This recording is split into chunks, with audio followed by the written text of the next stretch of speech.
Hello students, how are you. I think आप लोग सभी अच्छे होंगे और लग रहा है आपकी मुस्कुराहट से कि आप लोग सभी बिंदास हैं।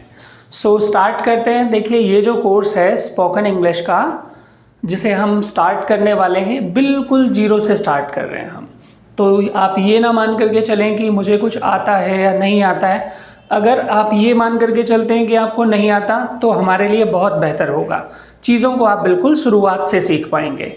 तो कोई भी चीज़ अगर आपको लग रहा है कि आपको आती है, सो प्लीज़ थोड़ी देर के बाद आप मुझे बताइएगा। मैं आपसे पूछूंगा कि वो चीज़ आपको बोलनी आती है, पढ़नी आती है, लिखनी आती है, क्योंकि हमारा जो पूरा फोकस रहेगा वो रहेगा बोलने के ऊपर। So we are talking about the spoken English. ठीक है। सो जब हम किसी भाषा को सीखना स्टार्ट करते हैं, चाहे वो इंग्लिश हो, चाहे वो हिंदी हो, so many languages are there, बहुत सारी भाषाएं हैं। तो हम किसी भाषा को जब सीखते हैं तो उसमें किन किन चीज़ों का ध्यान रखते हैं। जब हम भाषा को बोलना सीखते हैं तो वहाँ पर कौन कौन से ऐसे एंगल हैं, कौन कौन से ऐसे पॉइंट्स हैं जिन पर हमें ध्यान देना होता है। या फिर अगर हम इंग्लिश की बात करें, so it's not our mother tongue, ये कोई हमारी मातृभाषा तो है नहीं।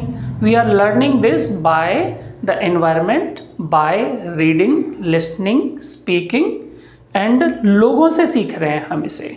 तो हम जैसा सुनते हैं, जैसा हम दूसरों को करते हुए देखते हैं, वैसा ही हम लोग बोलते हैं इंग्लिश में। ठीक है। हम इसमें कोई नई इन्वेंशन नहीं कर सकते क्योंकि this is not our mother tongue. तो जो रूल रेगुलेशन पहले से बने हुए हैं उन्हीं को हमें फॉलो करना होता है। So what are the rule regulations, how to start the course from zero, इस बारे में आज हम सारी बात स्टार्टिंग से ही कर रहे हैं। तो जो भी कोर्स मैं आपको करा रहा हूँ, ये आज फर्स्ट डे है और I promise you the class which you will attend today, you will be able to understand each and everything from beginning to the end. सब कुछ आपकी समझ में आएगा जो भी आपको कराने वाले हैं। तो सबसे पहले कोई भी काम शुरू करने से पहले हम कहीं पर जा रहे हैं तो हम देखते हैं कि हमें किन किन चीज़ों की ज़रूरत पड़ेगी उस सफ़र में, क्योंकि ये जो सफ़र है आज स्टार्ट हो रहा है और ये 3 महीने तक चलने वाला है कम से कम। उसके बाद भी कंटिन्यू करेंगे अकॉर्डिंग टू द रिक्वायरमेंट। ठीक है। तो हम इंग्लिश के सफ़र पर जब चल रहे हैं तो हमें क्या क्या प्रॉब्लम आ सकती है, या फिर अब से पहले भी अगर मैं सभी से पूछूं तो सभी ने कहीं ना कहीं से कोई ना कोई कोर्स जरूर कर रखा होता है इंग्लिश के बारे में। Everybody is interested to know about more. हर कोई इसके बारे में ज़्यादा जानना चाहता है, because that is not only the passion. ये केवल शौक ही नहीं रह गया है, आज के टाइम पर ज़रूरत बन गई है। Whenever we go for the job, whenever we go for the government jobs exams, everywhere we find that English has become a problem. सभी जगहों पर हर बच्चा, हर बंदा फेस करता है कि इंग्लिश सबसे बड़ी समस्या उसके लिए है, लेकिन हम इस प्रॉब्लम को उनकी ताकत बनाने वाले हैं। ठीक है।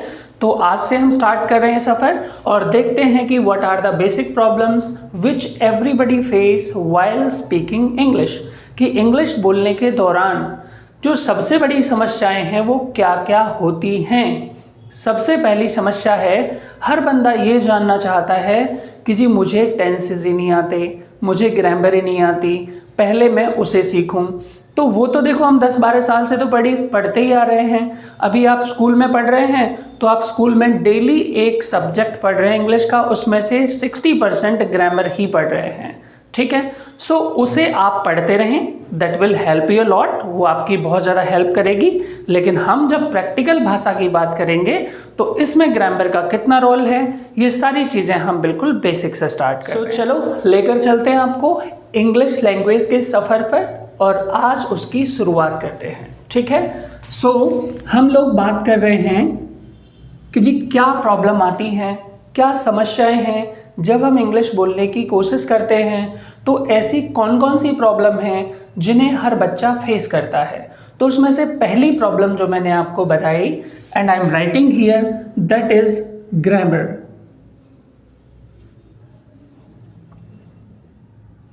ठीक है। ग्रामर क्या है पहली प्रॉब्लम? ग्रामर। तो हर बच्चे को ऐसा लगता है कि जी मुझे ना इंग्लिश की ग्रामर नहीं आती, मुझे टेंसेस नहीं आते और इसी वजह से हम इंग्लिश बोल नहीं पाते या शुरुआत ही नहीं कर पाते। सो इंग्लिश में टेंसेस का उतना ही रोल है जितना कि हिंदी के अंदर ग्रामर का रोल है। ठीक है, जैसे आप लोग हिंदी बोलते हैं तो आप उसमें कितनी ग्रामर का इस्तेमाल करते हैं। When you start speaking Hindi then do you know कि आप कौन सी संज्ञा, कौन सा समास, कौन सी संधि का इस्तेमाल करते हैं। वैसे ही जब कोई बच्चा इंग्लिश में बोलता है तो उसे भी याद नहीं रहता कि वो कौन से टेंस की बात कर रहा है, ना ही इतना टाइम होता है सोचने का कि हम टेंसेस के बारे में उस टाइम पर सोच पाएं ड्यूरिंग द स्पीकिंग। ठीक है, तो ग्रामर की जो बुक आप पढ़ रहे हैं, देखिए ग्रामर हम लोगों ने बराबर ही पढ़ा है, हिंदी और इंग्लिश दोनों सब्जेक्ट्स को बराबर पढ़ा है। लेकिन हिंदी जब हमें बोलनी अच्छे से आ गई तो हम स्कूल भेजे गए, स्कूल के बाद हमने फिर हिंदी की ग्रामर को पढ़ा, लेकिन उससे पहले ही हमें हिंदी बोलनी आती थी। इंग्लिश की अगर बात करते हैं तो इंग्लिश बोलनी तो आती नहीं, ठीक है, लेकिन ग्रामर पहले से पढ़ाई गई तो हमारे अंदर वो डर बैठ गया कि जी हमें ग्रामर नहीं आती, लेकिन हमने फिर भी इंग्लिश में अच्छे मार्क्स लिए। तो जो अच्छे मार्क्स हमारे आए इंग्लिश में, वो इंग्लिश सब्जेक्ट के अंदर आए थे, ना कि भाषा के अंदर। ठीक है, भाषा में हमें आज भी समस्या है, तो उन सभी प्रॉब्लम्स के बारे में हम बात कर रहे थे, जिसमें से पहली प्रॉब्लम क्या है, ग्रामर। तो आपने देखा होगा कि आपके आस पड़ोस में ऐसे बहुत सारे अनपढ़ लोग भी होते हैं जिन्होंने स्कूल भी नहीं देखा। ठीक है, जो स्कूल गए ही नहीं, हमारे बहुत सारे बुजुर्ग हो सकते हैं, तो उन्होंने फिर हिंदी को कहाँ से सीखा, वो तो हमसे भी अच्छी हिंदी बोल लेते हैं, तो उन्होंने सीखा है एनवायरनमेंट से, माहौल से। जैसे माहौल में हम रहते हैं वैसा ही हम सीखते हैं। अगर बताइए यहाँ गांव का कोई बंदा इंग्लैंड चला जाए तो क्या उसे इंग्लिश नहीं आएगी? जब वो इंग्लिश में रहेगा, देखेगा, बिना इंग्लिश के उसका काम नहीं चलेगा, तो वो धीरे धीरे बोलना शुरू करेगा।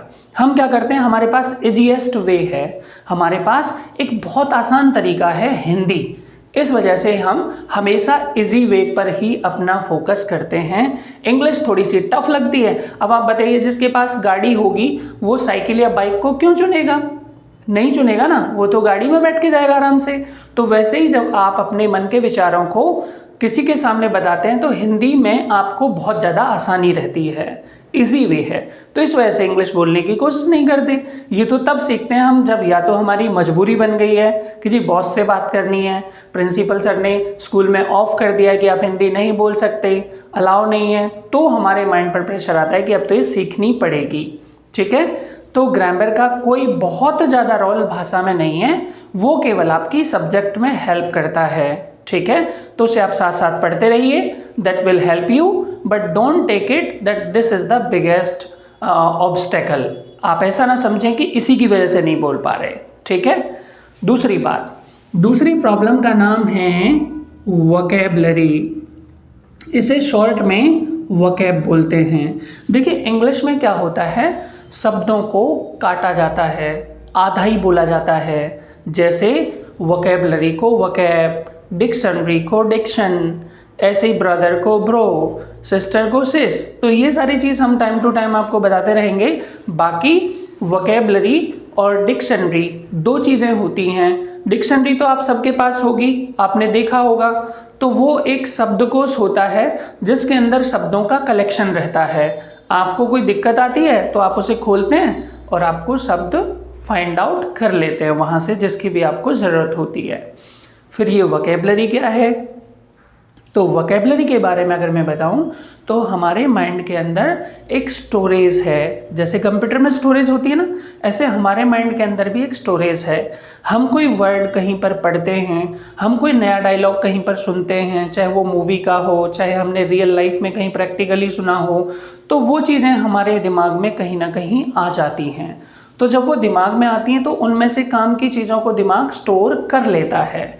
एंड मैं आपको बता रहा था वोकैबुलरी के बारे में कि जी हम जब भी इंग्लिश बोलने की कोशिश करते हैं तो वहाँ पर हमें ऐसा लगता है कि इंग्लिश के शब्द हमें बहुत कम आते हैं।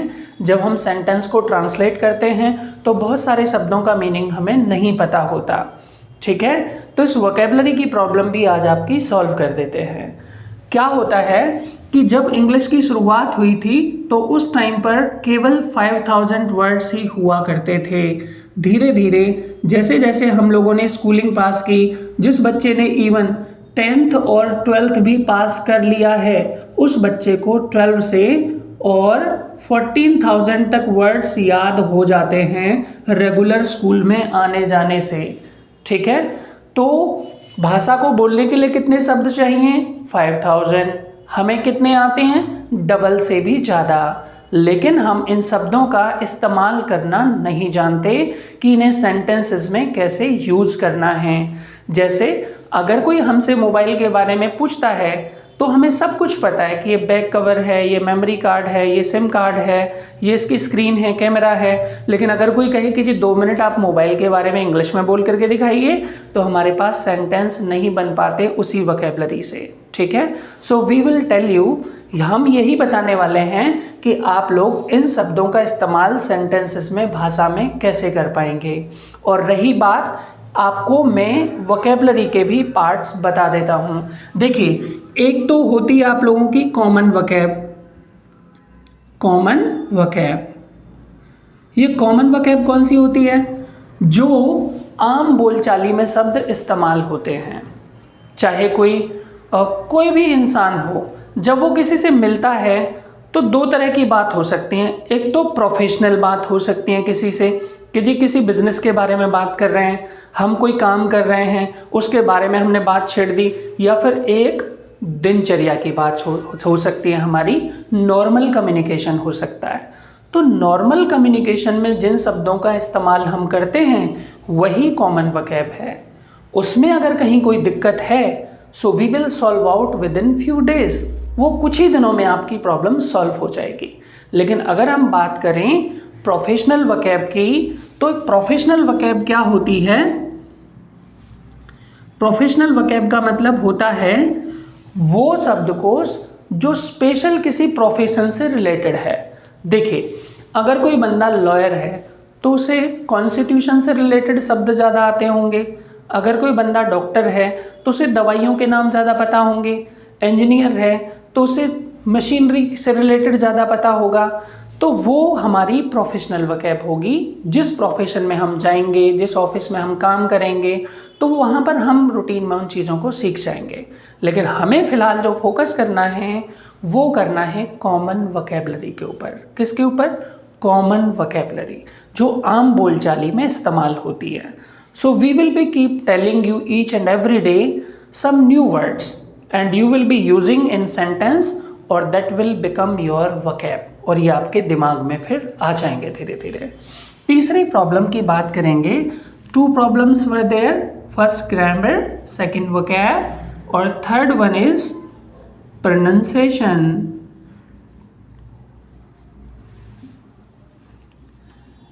अक्सर जब हम बोलने की कोशिश करते हैं तो कई बार हमें ऐसा लगता है कि जी कहीं मैं गलत ना बोल दूं। ठीक है, और ये गलत बोलने का जो डर है हमें फिर बोलने ही नहीं देता। ठीक है, हमें ऐसा लगता है कि जी गलत बोलने से तो बढ़िया है कि बोलो ही मत। तो अब आपको ऐसा नहीं करना है। ठीक है, देखिए, हमने यहाँ पर प्रोनाउंसिएशन, ये जो शब्द लिखा है, हम क्या करते हैं? स्पेलिंग के अकॉर्डिंग इसे उच्चारण करते हैं, प्रोनाउन और सिएशन। जबकि स्पेलिंग का जो रोल होता है वो लिखने में ज़्यादा होता है, बोलने में उसका रोल कम होता है। बोलने में क्या आना चाहिए? उसका करेक्ट उच्चारण हमें आना चाहिए। लिखने के लिए बहुत सारी चीज़ें हैं जो आपकी हेल्प करेंगी।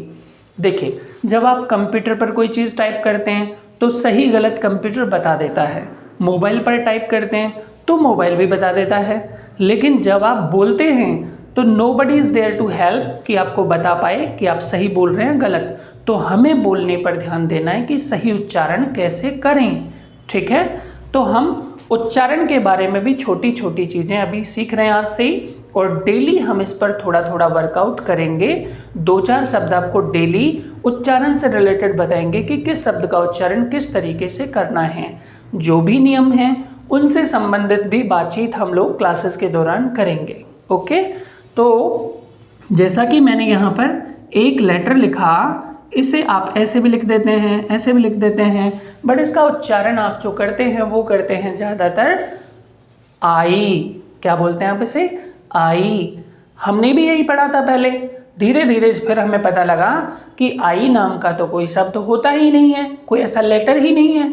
आई तो गुजराती और मद्रासी में मम्मी को बोलते हैं, माँ को बोलते हैं। ये जो आई है इसका मतलब तो हमारे यहाँ लोकल लैंग्वेज में जब बच्चे की होती है कुटाई पिटाई तब मुंह से निकलता है आई आई आई, बाकी तो और कोई आई होता ही नहीं है। सो इसे हम बोलेंगे आय। क्या उच्चारण करेंगे इसका correct pronunciation? I am writing here, मैं लिख देता हूँ ताकि आपको दिक्कत ना हो। इसे आप आज के बाद बोलेंगे आय, ठीक है। दूसरा मैंने लिखा यहाँ पर एक और वर्ड, इसे क्या बोलते हैं आप? O F, of. तो ज़्यादातर बच्चे इसे ऑफ उच्चारण करते हैं, तो ऑफ इसका करेक्ट प्रोनाउंसिएशन नहीं है। चलो मैं मान लेता हूँ कि आप इसे ऑफ बोल रहे हैं, तो फिर आप इसे क्या बोलेंगे? देखिए दोनों की स्पेलिंग अलग है, दोनों का उच्चारण भी तो अलग होगा क्योंकि दोनों का मीनिंग भी अलग है, ठीक है। थोड़ा बहुत सिमिलर हो सकता है लेकिन बिल्कुल एक जैसा उच्चारण तो नहीं है, ठीक है। तो ये आप लोगों का कहलाता है ऑ और ये आप लोगों का कहलाता है ऑफ, ठीक है। यहाँ ऊपर थोड़ा सा हलंत लगा हुआ है तो इसे हम ऑफ बोलेंगे ना कि ऑफ, ठीक है। That is called. इसके बाद मैंने यहाँ पर एक और लेटर लिखा, दैट इज कॉल्ड, आप इसे क्या बोलते हैं? जेड। बट आज के टाइम पर इसका जो सही उच्चारण है उसे हम बोलते हैं जी। क्या बोलते हैं? जी। आपने टीवी पर बहुत सारे चैनल देखे होंगे, जी सिनेमा, जी टीवी, जी न्यूज़, वहाँ पर भी इसका उच्चारण जी ही होता है, ठीक है। तो आज के बाद अगर इससे कोई भी वर्ड बनता है तो आप उसे ZEBRA क्या बोलेंगे? ज़ेब्रा। ZEN क्या बोलेंगे? ज़ेन। इस तरीके से बोलना है। तो that was the third problem जिसे हम बोलते हैं प्रोनंसिएशन। प्रोनंसिएशन का मतलब उच्चारण। तो आज के बाद आपको अपने माइंड में ये नहीं लाना है कि कहीं मैं गलत ना बोल दूँ, कहीं मेरे उच्चारण गलत ना हो। ये सब हेजिटेशन आपके माइंड में नहीं आनी चाहिए। आप कोशिश करें बस, सही और गलत डोंट थिंक अबाउट इट, क्योंकि जब हम कोई काम शुरू करते हैं ना तो वहाँ पर बहुत सारे डाउट्स हमारे माइंड में चल रहे होते हैं कि जी कहीं मैं सही ना कर दूँ, गलत ना कर दूँ। तो आप पहले से ही गलत क्यों सोच करके चलते हैं? हो सकता है आपने सही कर दिया, तो अभी हमारे पास खोने के लिए कुछ नहीं है। हम जो सीखेंगे वो सब कुछ नया ही होगा, ठीक है। तो गलत को बताने के लिए तो हम हैं ना यहाँ पर, हम आपकी हेल्प करेंगे, ठीक है। बस आपको क्या करना है? बोलना है। तो फोकस ऑन स्पीकिंग। अब हम बातचीत करते हैं। ये 3 चीज़ें आपकी समझ में आ गई होंगी अच्छे तरीके से। किसी को कोई प्रॉब्लम है, कुछ आप अपने पर्सनल क्वेश्चन पूछना चाहते हैं क्लास से रिलेटेड, तो आप मेरे से क्लास के बाद में भी कांटेक्ट कर सकते हैं, ठीक है। इससे रिलेटेड जो भी नोट्स वगैरह हैं वो आपको दिए जाएंगे। क्लास के बाद में आप सारी चीज़ें डिस्कस कर सकते हैं और देख सकते हैं अपने यूट्यूब चैनल के लिंक में। आपको वहाँ पर भी इन प्रॉब्लम्स का सॉल्यूशन मिलेगा और क्लासेस का होमवर्क भी वहीं पर अवेलेबल होगा, ठीक है। आप PDF लेना चाहते हैं तो आप होमवर्क की PDF एप्लीकेशन से देख सकते हैं। एवरीडे हर क्लास की आप लोगों को वहाँ से एक होमवर्क मिल जाएगा PDF में, ठीक है। अब हम बातचीत कर रहे हैं what is the fourth problem. जब हम इंग्लिश बोलने की कोशिश करते हैं तो एक चीज़ और है जी, हमने ग्रामर तो पढ़ी है, हमने पढ़ा है कि जिन वाक्यों के एंड में ताते ती है आता है, चुका चुकी है आता है, रहा है रही आता है, I know that helps a lot. ये बहुत सारी हेल्प हमारी करता है। लेकिन जब कोई आपसे इंग्लिश में बात करेगा तो वो आपसे पूछेगा व्हाट इज़ योर नेम, ठीक है, where do you come from, तो इंग्लिश में ही स्टार्ट करेगा। अब दिक्कत आती है कि हमें तो इंग्लिश की पहले हिंदी बनाओ फिर उसके बाद में आंसर करो, तो ऐसा नहीं करना है। Think in English. आज के बाद आप इंग्लिश में ही सोचना स्टार्ट करें। आप आई को मैं की बजाय आप ये कहें आई इज आई, अपनी तरफ ऐसे करके बोले आई कौन है? आई। तो आपको आई मैं कहने की जरूरत नहीं है। जब आप सामने वाले को बोल रहे हैं तो आप क्या बोलेंगे उसे? यू। तुम कहने की जरूरत नहीं है, आप उसे यू बोले। So think in English then you will speak in English. पहले आप इंग्लिश में सोचना शुरू कीजिए तो धीरे धीरे बोलना भी स्टार्ट हो जाएगा, ठीक है। So we are talking about the rule regulations which are used in language practically. अब भाषा में जो नियम प्रैक्टिकली इस्तेमाल होते हैं उनकी भी हम ज़रा बात कर लेते हैं, ठीक है। तो ये नियम मैं इतने आसान तरीके से आपको समझाऊंगा कि आपको हमेशा हमेशा के लिए लर्न हो जाएंगे। हाँ, बाद में आपको कभी भी इन चीज़ों को दोबारा से पढ़ने की ज़रूरत नहीं पड़ेगी, बशर्ते कि आप कंसंट्रेट होकर के चीज़ों को सुनिए, समझ में 100% आएगा। बिकॉज ये जो तरीका है this is a scientific way, हमने भी ऐसे ही सीखा है भाई, कोई जन्मजात तो चीज़ों को सीख करके आता नहीं है, तो हम सब ने ऐसे ही सीखा है। इससे अब तक हजारों बच्चों को फ़ायदा हुआ है, लाखों स्टूडेंट्स हमारे सेंटर से सीख चुके हैं। तो मैं चाहता हूं कि आप लोग भी थोड़ा कंसंट्रेट करेंगे तो 100% आपकी भी समझ में आएगा, और मुझे भी पढ़ाने में अच्छा लगेगा जब आप ध्यान से सुनेंगे चीज़ों को। तो ठीक है, हम बातचीत करते हैं रूल रेगुलेशन की। तो आप लोगों ने लिख लिया होगा ये, आई थिंक। अगर नहीं लिखा है तो प्लीज़ आप ये छोटी छोटी चीज़ें अपने नोट्स बना लीजिए, ताकि आपकी हेल्प, इनको बाद में देखेंगे तो आपको काफ़ी हेल्प मिलेगी आपके कोर्स में। कभी भी 1 महीने बाद भी आपको किसी भी क्लास में प्रॉब्लम आई तो आप उठा करके देखेंगे, आपको सब कुछ क्लियर हो जाएगा कि सर ने इस बारे में क्या बताया था, ठीक है। आपके बाकी के डाउट्स हम क्लियर करते रहेंगे। Yes, have you written? Take a time. लिख लिया ना पहले जो आपको बताया था, हैव यू रिटन? ठीक है, गुड। तो हम लोगों ने 4th प्रॉब्लम की बात कर रहे थे हम, कि what are the basic problems. 3 problem already हम क्लियर कर चुके हैं। पहली थी ग्रामर, आप बताइए पहली क्या प्रॉब्लम थी? ग्रामर। दूसरी क्या थी? वोकेबलरी। थर्ड क्या है? प्रोनाउंसिएशन, जो आपने अपनी नोटबुक में अभी अभी लिखा है। और 4th हम बता रहे हैं आपको, 4th प्रॉब्लम है रूल रेगुलेशंस। देखिए, जब भी हम भाषा को बोलेंगे तो उसे हम 2 भागों में डिवाइड करते हैं। मतलब 2 तरह के सेंटेंस होते हैं भाषा में। एक तो वो होते हैं जिनमें क्रिया होती है, और एक वो होते हैं जिनमें कोई क्रिया नहीं होती। फॉर एग्जाम्पल, जैसे मैंने कहा मैं लिख रहा हूँ, मैं लिख रहा हूँ, मैं लिख रहा हूँ। तो यहाँ पर आपने देखा कि क्या काम है? लिखना काम है। तो एक तो ये वैरायटी ऑफ सेंटेंसेस हो गया, और दूसरे ऐसे वाक्य होते हैं जिनमें कोई क्रिया नहीं होती। जैसे मेरे पास ये मार्कर है, मेरे पास पेन है। तो अगर मैं आपसे ये कहता हूं कि मेरे पास पेन है, तो इसमें कोई काम है? कोई काम नहीं है। मैं खड़ा हूं, ठीक है, ये काम है। मैं लड़का हूं, ये कोई काम थोड़े ना हुआ। तो ये 2 तरह के सेंटेंस होते हैं पूरे इंग्लिश में। आप ऐसे डिवाइड कर दीजिए इसे, तो एक तो हम आज सीखेंगे और एक को बाद के लिए छोड़ देते हैं। इतना बाद नहीं, जिस दिन भी आपको कराएंगे 1 घंटे में सारा कुछ आपको ऐसे क्लियर हो जाना है कि ज़िंदगी में कभी दोबारा ऐसे पढ़ने की ज़रूरत नहीं पड़ेगी। अब फर्स्ट प्रॉब्लम जो है वो है ऐसे सेंटेंसेस को सीखना जिनमें क्रिया होती है, क्योंकि हम अपनी भाषा का 80% ऐसे ही सेंटेंसेस को बोलते हैं जिनमें क्रिया होती है। क्योंकि लोगों को भी किससे काम होता है? काम से ही ज़्यादा काम होता है जी। यस, तो हम काम वाले सेंटेंसेस को ही पहले सीखते हैं जिनमें क्रिया आती है, ठीक है। तो हम बातचीत कर रहे हैं ऐसे सेंटेंसेस की जिनमें क्रिया आती है। तो आप लोग ये मान लें कि क्रिया का मतलब क्या होता है? काम। देखो, आपने इसे एज ए वर्ब पढ़ा होगा, सबने पढ़ रखा है। 1st, 2nd, 3rd से ही आजकल ये चीज़ें स्टार्ट हो जाती हैं। तो आपने वर्ब के बारे में पढ़ा, इसका नाम बदल करके मैंने कर दिया है एक्शन। तो आज के बाद मैं इसे वर्ब की बजाय क्या बोलूँगा? एक्शन। तो आप समझ जाना कि जब भी एक्शन की बात हो रही है तो इसका मतलब क्या होता है? काम, क्रिया होती है, ठीक है। हम बातचीत कर रहे हैं इससे आगे।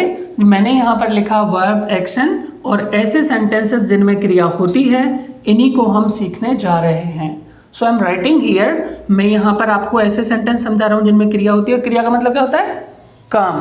तो काम तो हर समय कोई ना कोई चल रहा होता है। जैसे फिलहाल क्या काम चल रहा है? मैं बोल रहा हूँ, आप सुन रहे हैं, मैं पढ़ा रहा हूँ, आप पढ़ रहे हैं।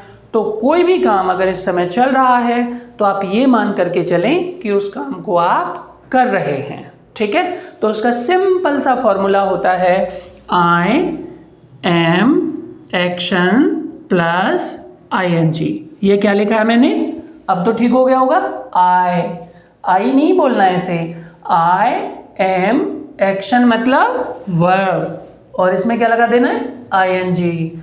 तो मैंने कहा मैं लिख रहा हूँ, इंग्लिश क्या बन जाएगी, I am writing. Very good, बहुत अच्छे। यस, अगर मैंने कहा मैं बोल रहा हूँ, आई एम स्पीकिंग, क्या बनेगा, आई एम स्पीकिंग।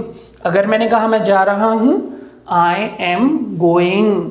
मैं चल रहा हूँ, आई एम वॉकिंग। मैं बोल रहा हूँ, आई एम स्पीकिंग। तो इस तरीके से आप बता सकते हैं। दैट्स वेरी इजी, बहुत आसान है। देखिए 3 वर्ड्स होते हैं यहाँ पर, एक तो होता है एस, एक होता है एम और एक होता है आर। आप बहुत अच्छे तरीके से जानते हैं कि इस कहाँ पर आता है, इस कहाँ पर आता है, ही सी इट के साथ, सिंगुलर नंबर के साथ, ठीक है। तो आप किसके साथ लगाते हैं इसको, ही सी और इट के साथ। आई हमेशा किसके साथ आता है, एम के साथ, या एम हमेशा किसके साथ आता है, आई के साथ आता है, इसके अलावा और कहीं नहीं आता, ठीक है। थर्ड है आर, तो ये आएगा यू, वी और दे। ये जो बाद में मैंने लिखे हैं ये सारी चीजें क्या हैं, ये काम को करने वाले, ठीक है, एक्शन को करने वाले। तो इन्हें क्या बोलते हैं हम, या तो डूअर बोल देते हैं या फिर सब्जेक्ट बोल देते हैं। आपने इसे एज ए सब्जेक्ट पढ़ा होगा, काम को करने वाला, और इसी का दूसरा नाम क्या है, इसे डूअर भी बोल देते हैं, जो काम कर रहा है, ठीक है। अगर यहाँ पर मैं कहूँ मैं लिख रहा हूँ तो आई एम राइटिंग। अगर मैंने कहा तुम लिख रहे हो तो यू आर राइटिंग। वह लिख रहा है, ही इज राइटिंग। मैं जा रहा हूँ, आई एम गोइंग। तुम जा रहे हो, यू आर गोइंग। वह जा रहा है, he is going. That's very easy, बहुत आसान है। अब मान लीजिए होता क्या है या प्रॉब्लम कहाँ पर आती है, हमें तरीका तो पता है लेकिन कुछ शब्द हमारे दिमाग में नहीं आएंगे जब हम बोलने की कोशिश करेंगे इस सेम चीज़ को। देखिए अगर मैंने आपसे कहा कि यहाँ से आप बाहर निकले, आपने देखा कि कोई बाइक चला रहा है, अब आपने इंग्लिश बना दी, I am riding the bike. क्यों बना दिया आपने, आय को इसलिए रखा ताकि आप बार बार आय का उच्चारण करेंगे तो इसका करेक्ट हो जाएगा उच्चारण। तो हम आज के लिए ये मान लेते हैं कि कोई भी काम चल रहा है तो उसे आप खुद कर रहे हैं, ठीक है, केवल आज के लिए, ताकि आपका आय का उच्चारण ठीक हो जाए और चीज़ें हमारी प्रैक्टिस में बहुत आसान हो जाएंगी, ठीक है। नेक्स्ट, आपने देखा कि कोई बाइक चला रहा है तो आपने बोल दिया English, I am riding the bike. आप घर गए, आपने देखा कि आपकी सिस्टर जो है वो पोछा लगा रही हैं। अब पोछा लगाने की इंग्लिश आपको नहीं आती तो आप डायरेक्ट बोल दीजिए आई एम मारिंग पोछा। तो आपको गलती कहाँ हुई, आपको ये गलती थी कि मुझे पोछा लगाने की इंग्लिश नहीं आती, इस वजह से आप क्या करते हैं, सेंटेंस को बोलते ही नहीं हैं, ठीक है। आज के बाद आपको ऐसा नहीं करना है। देखिए आपने आई ठीक लगाया था, एम ठीक लगाया, आईएनजी भी आपने ठीक लगा दिया, तो आप कितने करेक्ट हैं इस सेंटेंस में, 70%। गलत कितने हुए, 30%। बताइए एग्जाम में अगर कोई क्वेश्चन आपको 20 नंबर का नहीं आता, 30 नंबर का नहीं आता, क्या आप 70 और 80 का छोड़ करके आएंगे, नहीं छोड़ करके आएंगे। तो इंग्लिश के साथ ये नाइंसाफ़ी क्यों, अगर एक वर्ड नहीं आता तो क्या आप पूरे सेंटेंस को ही बोलेंगे, नहीं। आज के बाद आपको ऐसा नहीं करना है। अगर आपको गलत भी आ रहा है तो भी आप बोलिए, हम बताएंगे आपको सही कैसे बनेगा, लेकिन आपको बोलना ज़रूरी है, ठीक है। पता है क्लास में जो बच्चे नहीं बोलते उन्हें क्या बोलते हैं, या तो लल्लू बोलते हैं या फिर उन्हें बुद्धू बोलते हैं। तो अब आपको बोलने की आदत डालनी है कि जहाँ पर ज़रूरत होती है कम से कम आपको बोलना ज़रूरी है, ठीक है। नहीं तो हमें आपके टैलेंट का कैसे पता लगेगा। तो आप प्रैक्टिस कीजिए ज़्यादा से ज़्यादा ऐसे सेंटेंसेस की, धीरे धीरे आपके मुंह से निकलना स्टार्ट हो जाएगा और आपको पता भी नहीं लगेगा कि अब कब कब मैं इंग्लिश बोलना सीख गए, ठीक है। सो आई एम राइटिंग की है। अब आपको ये नहीं सोचना है कि मैं सही बोल रहा हूँ या गलत, बस बोलना है, ठीक है। ज़्यादा से ज़्यादा क्या होगा, ये 30% आपको नहीं आता होगा, बाकी ये तो कभी भूलोगे नहीं। आई एम एक्शन प्लस ING, इसमें तो भूलने का कुछ है ही नहीं, ठीक है। तो इसमें तो कोई दिक्कत नहीं है, बस एक वर्ड है जिसे आप प्रॉब्लम हो सकती है, तो वो हम हैं आपको बताने के लिए। हम बताएंगे जी ये एक्शन आपको सही है या गलत है। नेक्स्ट, दूसरी बात, मैंने यहाँ पर आगे देखा कि जी जब कोई काम चल रहा है कभी तो ख़त्म होगा। ऐसा तो है नहीं कि मैं चाय पी रहा हूँ तो 1 हफ्ते तक चाय ही पीता रहूँगा, कभी तो चाय ख़त्म होगी ना। तो जब कोई काम चलते चलते फिनिश हो जाए, ख़त्म हो जाए, तो वहाँ पर आप दूसरा फॉर्मूला यूज़ करते हैं, that is also very easy, वो भी बहुत आसान है। वहाँ पर लगाते हैं आई हैव और एक्शन मतलब वर्ब जो आपने पढ़ी हैं उसकी बस थर्ड फॉर्म आ जाएगी, ठीक है, एक्शन की थर्ड फॉर्म आ जाएगी। यस, अब आप सोच रहे होंगे जी हमें तो एक्शन की या वर्ब की थर्ड फॉर्म ही नहीं आती, तो मैं आपको एक सिंपल सा फॉर्मूला बता देता हूँ। देखिए, पूरे वर्ब की फॉर्म की अगर मैं बात करूँ तो मुझे नहीं लगता कि किसी को भी आती है, नोबडी इज़ परफेक्ट, आप ये मान लीजिए, ठीक है, कि सब कुछ किसी को भी नहीं आता। हम सब क्या हैं, जैसे लर्निंग है, ये तो सीखना है, देयर इज़ नो लिमिट, ठीक है, इंग्लिश में हम बोलते हैं स्काई इज़ द लिमिट।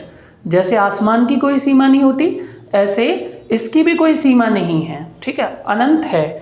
हम बातचीत कर रहे हैं कि जी थर्ड फॉर्म कैसे आए, तो मैं आपको इसका एक सिंपल सा फॉर्मूला बता रहा हूँ कि आपको अगर ये नहीं आती तो आप ईडी लगा दीजिए। 80% वर्ब की फॉर्म्स में क्या आता है, ईडी आता है। अब बची 20% वो कैसे करोगे, तो उसका ऑलरेडी आपको 10 to 15% आता है। वो कैसे आता है जी, जैसे आपको ऑलरेडी पता है कि डू डिड डन होता है, राइट रोट रिटर्न होता है, कट कट कट होता है, ये ऑलरेडी भी आपको आती हैं, तो आपको तो काफ़ी आता है। 5% भी अगर नहीं आता तो उससे क्या प्रॉब्लम है, हम डेली सीख रहे हैं ना, डेली आपको बताएंगे, डेली कुछ ना कुछ नया सीखेंगे, तो ये भी कवर हो जाएगा, कोई ऐसी प्रॉब्लम नहीं है। तो अगर मैंने आपसे कहा कि मैंने चाय पी ली है, तो आई हैव और क्या लगाएंगे बताइए, पहले हम बोलते थे ड्रंक, ड्रिंक, ड्रैंक, ड्रंक, ठीक है, बट आज के टाइम पर हम यूज करते हैं टेक, और टेक की थर्ड फॉर्म क्या होती है, टेकन और टी। तो पूरी लाइन क्या बन गई, आई हैव टेकन टी। अगर मैं कहूँ मैंने खाना खा लिया है, तो खाना खाने के लिए भी आज के टाइम पर हम टेक का इस्तेमाल करते हैं, आई हैव टेकन फूड। क्या लाइन बन जाएगी बताइए सभी, आई हैव टेकन फूड। अब इन दोनों चीज़ों को साथ साथ बोलते हैं हम, ठीक है, हमारी प्रैक्टिस में ये होना चाहिए कि काम चल रहा है और ख़त्म हो गया है। अगर ये क्रिया हमारे सामने चल रही है तो उसकी इंग्लिश बनानी हमें आनी चाहिए। फॉर एग्जाम्पल, जैसे मैंने कहा मैं लिख रहा हूँ, तो क्या इंग्लिश बन जाएगी, आई एम राइटिंग, और मैंने लिख दिया है आई हैव रिटन। मैं जा रहा हूँ, आई एम गोइंग, और चला गया हूँ, आई हैव गॉन। मैं आ रहा हूँ, आई एम कमिंग, आ गया हूँ, आई हैव कम। मैं फैन ऑन कर रहा हूँ, आई एम, पंखा चलाना क्या होता है बताइए, स्विच ऑन। तो पूरी लाइन क्या बन जाएगी, I am switching on the fan, और मैंने चला दिया है, I have switched on the fan. Very nice, बहुत अच्छे, ऐसे ही करना है बस, ज़्यादा से ज़्यादा क्या होगा, थर्ड फॉर्म नहीं आएगी तो एडी लगा दीजिए। मैंने कहा मैं खेल रहा हूँ, बताओ मैं क्या खेल रहा हूँ, बताओ, अच्छा क्रिकेट, हाँ वेरी गुड, हाँ मैं क्रिकेट खेल रहा हूँ, तो क्या लाइन बन गई, आई एम प्लेइंग क्रिकेट, और मैंने खेल लिया है, आई हैव प्लेड क्रिकेट। अच्छा अब बताओ मैं क्या कर रहा हूँ, क्या कर रहा हूँ बताओ, क्या लग रहा है आपको, नाच रहा हूँ, हाँ जी बिल्कुल सही पहचाना आपने, मैं नाच रहा हूँ। इंग्लिश क्या बनेगी इसकी, आई एम डांसिंग, और मैं नाच लिया हूँ, आई हैव डांस्ड। क्या बनेगा, आई हैव डांस्ड। तो ये तरीका समझ में आया आपको, हमने दो ही चीज़ें क्लियर की हैं, जब कोई काम चल रहा है और जब कोई काम खत्म हो गया है, तो दोनों चीज़ें आपको आ जानी चाहिए, I am action plus ING और आई हैव एक्शन की थर्ड फॉर्म। देखिए ये तो एक अनपढ़ आदमी भी जानता है कि पढ़ने से नहीं आएगा, बोलने से आएगा, ठीक है, बोलना किससे आएगा, बोलने से आएगा। पढ़ तो हम रहे हैं डेली, आगे भी बढ़ेंगे, लेकिन अगर आप बोलोगे नहीं तो बोलना नहीं आएगा, चीज़ें केवल आप समझ पाएंगे। तो समझने के साथ साथ हमें चीज़ों को बोलना भी है। यस, तो इंग्लिश में अगर हम इसे बोलें कि बोलने से बोलना आता है, तो इंग्लिश में कहेंगे स्पीकिंग कम्स बाय स्पीकिंग। क्या बोलेंगे दोबारा से आप बताइए, रिपीट कीजिए मेरे साथ, स्पीकिंग कम्स बाय स्पीकिंग। अच्छा अगर मैं कहूँ लिखने से लिखना आता है, तो राइटिंग कम्स बाय राइटिंग। अगर मैं कहूँ आपसे नाचने से नाचना आता है, डांसिंग कम्स बाय डांसिंग, ठीक है। अगर मैं कहूँ कि जी भागने से भागना आता है, रनिंग कम्स बाय रनिंग। अनंत तक कितने ही सेंटेंसेस बना लीजिए, ये सिंपल सा फॉर्मूला आपको फॉलो करना है। इट कम्स बाय इट, ठीक है, that comes by that, dancing comes by dancing, ठीक है। अब देखिए कोई भी काम अगर मैं आपसे कह रहा हूं कि लगातार करते रहिए, तो उसके लिए क्या करना है हमें, कीप प्लस एक्शन में ing लगा देना है। ये एक्शन क्या है, वर्ब, भूलना नहीं है, आज के बाद मैं से एक्शन ही बोलूंगा, वर्ब रिपीट नहीं करूंगा बार बार। यस, तो कीप एक्शन प्लस ing, जैसे मैंने कहा लिखते रहो, कीप राइटिंग। आपने रात को कई बार आवाज सुनी है, जागते रहो, कीप अवेकिंग। क्या बोलेंगे, कीप अवेकिंग। अबे हमें ही जगा करके रखेगा, फिर तुम कौन सी ड्यूटी कर रहे हो भाई, जागना उसको है लेकिन बोलता हमसे है कि जागते रहो। तो इंग्लिश में क्या रिपीट करेंगे, कीप अवेकिंग। मैंने कहा लिखते रहो, कीप राइटिंग। अच्छा, खड़े रहो, कीप स्टैंडिंग। जब टीचर आते हैं तो आपसे बोलते हैं ना कई बार, बैठे रहो, कीप सिटिंग। इस तरीके से बोल सकते हैं। नेक्स्ट देखिए, ये हम जानते हैं कि जी बोलने से बोलना आता है, स्पीकिंग कम्स बाय स्पीकिंग, बोलते रहो, कीप स्पीकिंग। तो मैं आपसे ये और कहूँगा कि रटना नहीं है, फिर भी समझना है चीज़ों को। तो अगर मैं आपसे बोलता हूँ कि रटिए मत, ठीक है, या फिर आप यहाँ पर चुप रहने की आदत बना लीजिए, तो आदत बनाने को इंग्लिश में बोलते हैं I am gonna clean it. मैं इसे साफ कर दूँ, यस। तो हैव यू रिटन, लिख लिया ना आप लोगों ने, बहुत अच्छे, वेरी गुड। अगर किसी को लिखने में कोई प्रॉब्लम आ रही हो, नहीं लिख पा रहा हो, तो इसका पीडीएफ लिंक से ले लेंगे, आपको पीडीएफ मिल जाएगा एप्लीकेशन के अंदर से, ठीक है। कंप्लीट होमवर्क मिलेगा, कंप्लीट इस क्लास के बारे में आपको सारा कुछ डाटा मिल जाएगा पीडीएफ में, okay. I am gonna erase it. तो मैंने यहाँ से इरेज कर दिया ताकि आगे हम कंटिन्यू कर पाए। देखिए, अगर मैं आपसे बोलता हूँ कि जी आदत बना लो, तो इंग्लिश में बोलेंगे make it a HABIT, make it a habit. क्या मतलब होता है इसका, आदत बना लो। जैसे स्कूल का टाइम 8, 9 जिस भी टाइम का होता है, आप डेली उसी टाइम पर पहुंचते हैं, तो इसे क्या कहते हैं, आदत बना लो। आपने आदत डाल रखी है कि आप सुबह जल्दी उठते हैं और फिर टाइम पर स्कूल पहुंचते हैं।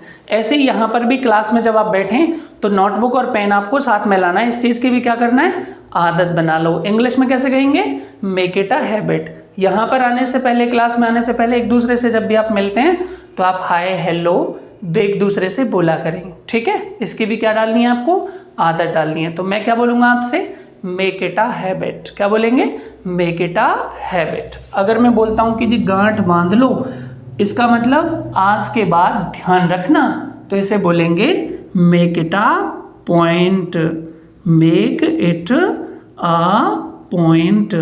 इसका मतलब क्या होता है, गांठ बांध लो। अगर मैं आपसे बोलता हूँ कि रटिए मत, समझिए, ठीक है, तो इसे इंग्लिश में बोलेंगे डोंट पैरट। ऐसे बोल देते हैं, don't parrot, don't be parrot या फिर डोंट पैरट, दोनों ही चलता है भाषा में, नो प्रॉब्लम। एक और बोलता है डोंट मग अप। मग तो जानते हैं आप, हाँ जी, बार बार मत कीजिए, डोंट मग अप। और एक होता है डोंट क्रेम, डोंट क्रेम। तीनों का एक ही मतलब होता है रटो मत, ठीक है। क्या होता है मतलब, रटिए मत चीज़ों को, ठीक है। यस, सो देखिए, आज आपने देखा कि what are the basic problems in English, भाषा में कौन कौन सी दिक्कतें आती हैं। दोबारा से रिपीट करेंगे एक बार, ग्रामर, वोकैब, प्रोनाउंसिएशन, और फोर्थ क्या है जो हम अभी पढ़ रहे थे, रूल रेगुलेशन, ठीक है। तो आज की क्लास हम यहीं फिनिश करते हैं, और अगर आपको अच्छी लगी है तो हमारा चैनल सब्सक्राइब कीजिए और वीडियो को लाइक कीजिए। दोनों बटन आपने साइड में देखे होंगे, देखा है ना, दोबारा से click on the like and subscribe our channel. Thank you. See you tomorrow.